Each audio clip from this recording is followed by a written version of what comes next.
Hello, everyone. I'm Barb Owen, and this is Clausman, also known as RL. And we're from HowToGetCreative.com, and we're here today to answer the question, what is wood carving?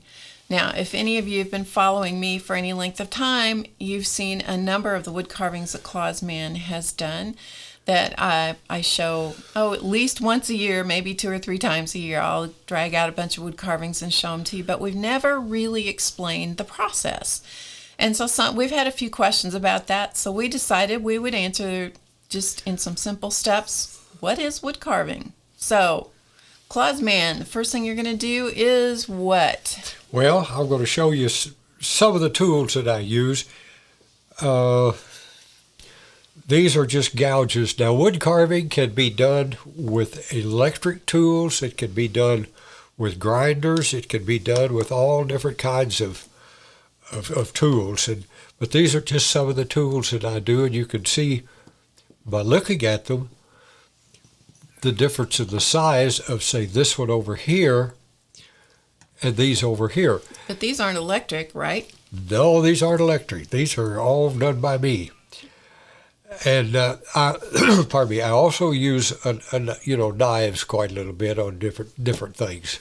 Now, what's the purpose of the different shapes that you see up here? Because Okay. I notice the ends are different. Yes, and it depends on the shape that you have, what kind of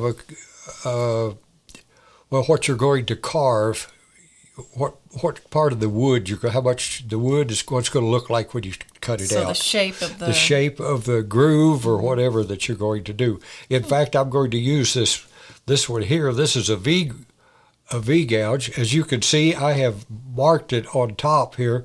That way I don't have to pick it up and look at it. I can look at this was a U gouge, and this was a semi-flat. And I've done that on purpose, so I can just reach over and pick them up. So, do you have favorite tools like the short handles versus the long handles, or? Not necessarily. Depends on what I'm carving. If I'm carving a fairly large piece, even on a small piece, I have a couple of these longer handled tools that I use on a regular basis. Yes, I have some favorites. I won't say I don't, but Kind of what you get used to. Yes, and it's exactly right. And a bigger carving, I'll use the bigger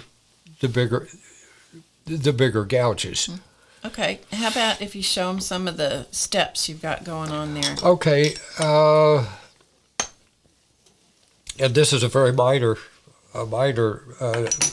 explanation of it, but this is start out with a piece of wood. Now, this is a piece of basswood. I like to use basswood because it carves fairly. Basswood is really a soft hardwood, and it carves. The grain in it is such that it carves well. It's hard, but it's not soft like balsa wood or anything like that. The next thing you might do, or what you could do, you don't have to. A lot of times I'll just pick up a piece of wood and start carving. And whatever's in that piece of wood that wants to come out, that's what I end up with, rather than a specific thing. This one, so you draw a pattern on it. So that's another way to do it. That's another way to do it. Give yourself some guidelines. Draw a pattern on it, and then start carving. And here's a piece that is started, but it's not completed by any means. Now, some people could look at this and think, well, that looks, I see the face and the hat, that looks done to me. Well, until you see the next step. Right, but the thing about it, if that looks done to you and you're the one carving it, it's done. That's right, fine. that's true. That's fine. And here's another one that I've gone a step farther, and you can see that, I've worked on the hat, I've got some hair in the beard and some of this kind of thing. Why don't you show that to them up nice and close so they can see the detail of that face?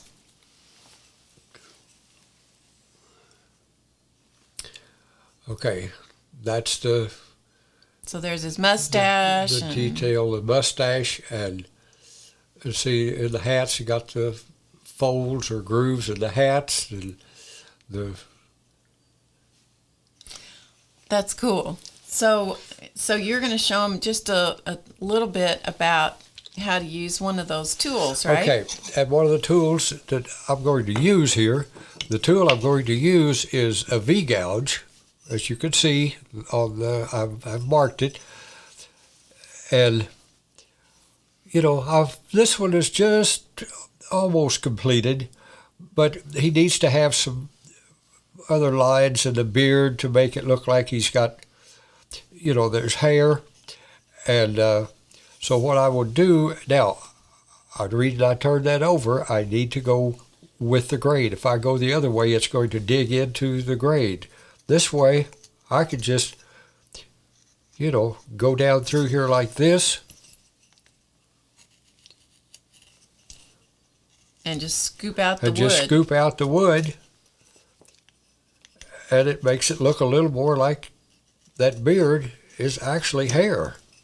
Okay, show that to him up nice and close.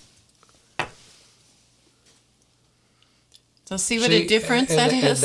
And that was just, you know, 3 or 4 cuts that made it look like that beard hanging down there has actually got hair in it. I guess we should tell him what these are. Well, these are icicles. Icicle Santa Clauses. So show him one of those. Okay. The next step after the carving. The next step after the carving would be this one, or something close to this. Putting some paint on. This one isn't completed by any means, but it's close. There's not been any shading done, and his face is painted, but that's about the size of it. And here's one here. And these, and this one here has been shaded. Now, you can see I did a different one from the next. This one here, I did not put any hair in the beard, in the mustache, or in the beard. So you can do whatever you want to do with them. Mm-hmm. And this is where he started.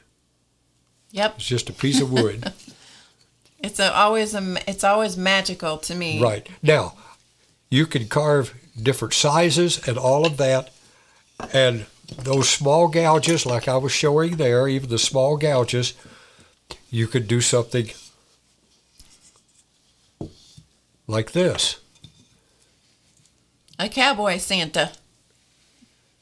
Well, he's a cowboy or a cowboy Santa, however you want to. Just depends on what you turn him into. Switch over to the camera. And here's another one.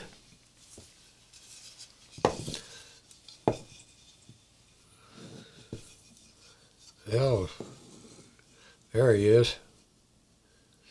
See, you can see the texture in his beard and all of that.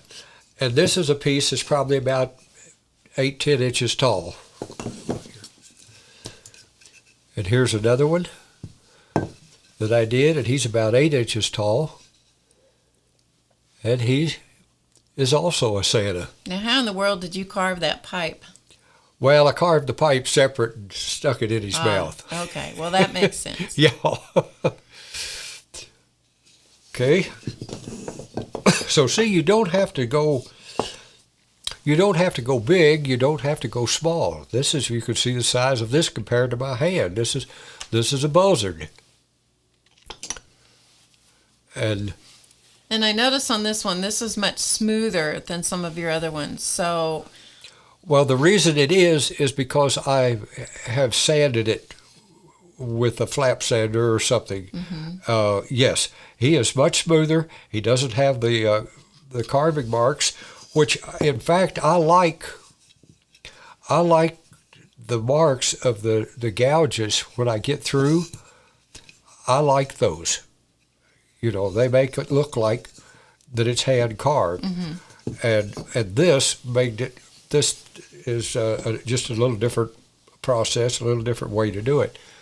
And here's something else that the packages fell out from under the Christmas tree. And see, this one, it hasn't been smoothed up, sanded. I mean, I sanded it lightly just to get rid of the sharp edges, but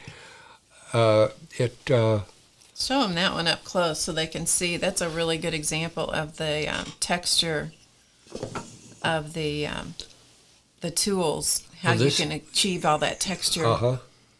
This is texture you could get with the different tools. Now those in that star up there, that's done with a V-gouge, and all these bristles or whatever on that Christmas tree are done with a V-gouge. And even the texture on the trunk of the tree. And the texture on the trunk of the tree. Mm-hmm. Well, as always, Clausman's carvings are beautiful, and it's always fun to see what his gouges and knives create. In starting about September, the wood chips start flying around here. Let me just say that. So, anyway, thanks for joining me today. You're welcome. And the one thing I will say for sure too is that my carvings don't really take on a personality. Well, put it this way: they don't take on their finished personality until she paints them. Well, that's true. I can't carve and he can't paint, so we have to stay a team because it takes both of us often to make the things come to life, especially Santa Clauses. So thanks so much for joining us for another episode of What Is. I'm Barb Owen. This is RL. Come over to HowToGetCreative.com. Check us out. We have all kinds of creative arts classes there. Also, check us out on Fridays at 2 p.m. Eastern right here on YouTube when we stream live every Friday. And you can chat with us and interact with us in the audience. We'd love to have you join us. So thanks for joining us today, and we'll see you again soon. Thanks for watching. Goodbye.